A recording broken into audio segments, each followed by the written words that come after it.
mo tungkol kay Trillanes? Gwapo nga si Trillanes, ang tapang ka. Ano masasabi mo? Matapang nga siya. Tapos? Eh, yung mukhang Muslim.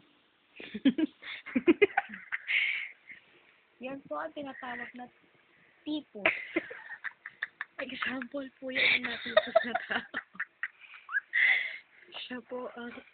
Umarap ka dito, umarap ka dito. Siya po ang tipos survivor. Yan po ang tipos survivor.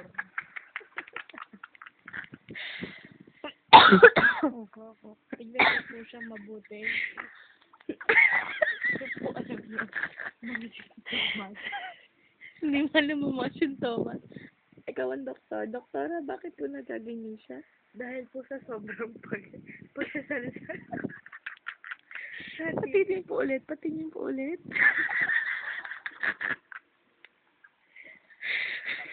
Nasobrahan sa pagbubuleche. Kasi niya na mahihain po.